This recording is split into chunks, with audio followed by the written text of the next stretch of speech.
Of course, I did not tell my brother the whole truth about my life, because the truth that he was asking for did not adversely affect anyone else. I've never killed anyone, I've never raped a child.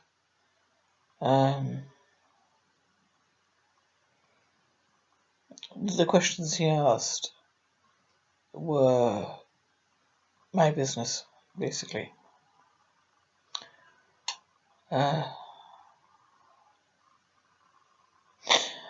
will say, and I am going to be careful if I upload this. We hear nowadays an awful lot about the compensation culture. Yes, so I became part of that. In the late 80s to early 90s, I tried desperately to get some compensation for the hell that I had been put through by prescribed tranquilizers, to which I had become totally, involuntarily addicted. I did not abuse the drugs. I did not take illegal drugs. I suffered all the tortures of the damned because I had taken prescribed drugs. I did feel entitled to compensation, and I didn't get it. And I didn't get it because the psychiatrists were asked whether they'd done any damage or not, and they said no, they hadn't. I mean, of all the people to ask. They might as well have asked the pharmaceutical companies direct. Oh, and the evidence, of course, is that the pharmaceutical companies knew the drugs were addictive before they marketed them. What else is vivisection for? If they didn't know the drugs were addictive before they marketed them, then we can stop vivisection right now. And I would like to. The truth is that in the end, every single drug that ever hits the market is tested on humans. And vivisection is a complete waste of time, because if the pharmaceutical companies get a result from that they don't want, they ignore it and market the drug anyway. So yes, I became part of the compensation culture. And no, I did not get the compensation that I felt damned well entitled to. When you've been tortured for a long period of time, it goes without saying, against your will, because even the most masochistic of people will say stop at a certain point. No, this is too much pain and this is going on too long. When you've been tortured, I can pretty much understand wanting to kill the torturer. But since you can't go out and bomb an entire pharmaceutical company, unfortunately, you want money.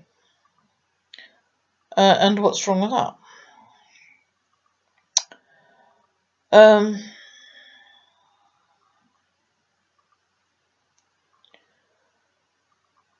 I accepted my father's inheritance as blood money.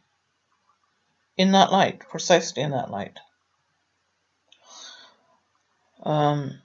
Especially as in point of fact it was originally my mother's inheritance. And as far as I'm concerned, he nicked it all from her. It wasn't his to give away in the first place.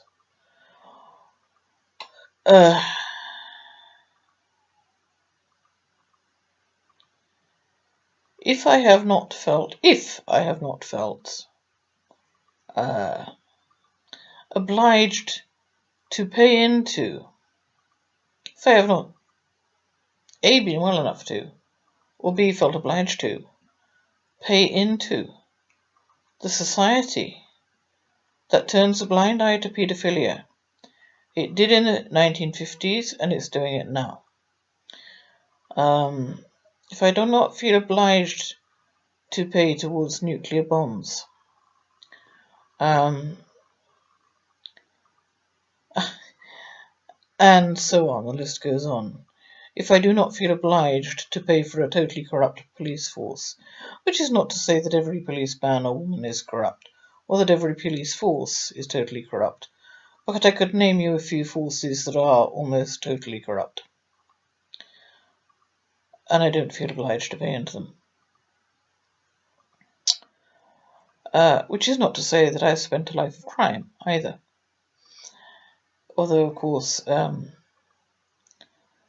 government decides what is and is not criminal. And when they fiddle their expenses, that's not criminal. And if they don't pay their taxes, that is also not criminal. When they take them offshore, for example, which they all do, or all seem to, or yeah, they all get perks with their jobs. And that's not criminal because they're the people who make the laws.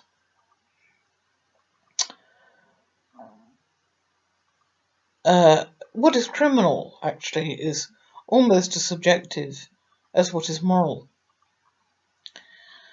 My morals I can take more or less from the Ten Commandments, although I would ignore the vast majority of the Ten Commandments, such as honour thy mother and thy father. Fuck that. They didn't deserve to be honoured.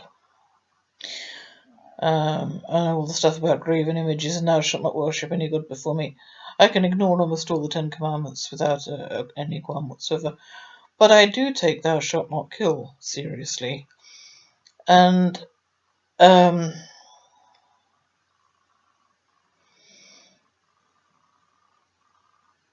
I do take thou shalt not steal seriously.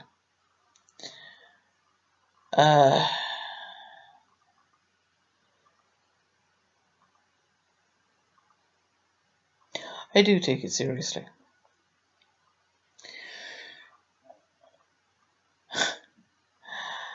Thou shalt not rape isn't even in the Ten Commandments, is it?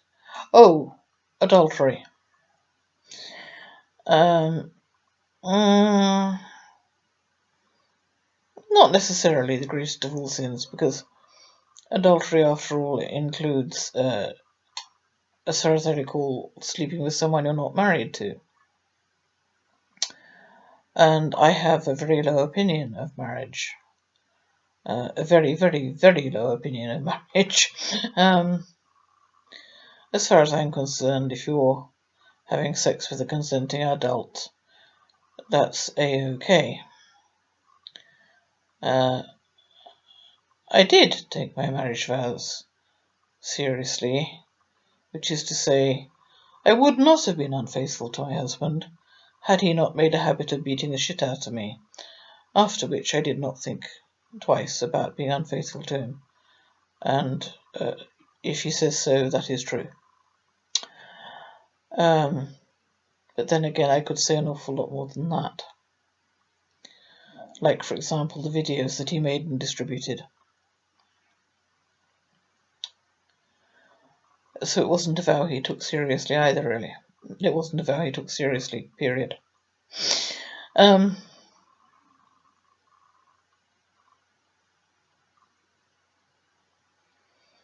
There are truths I do not have to tell.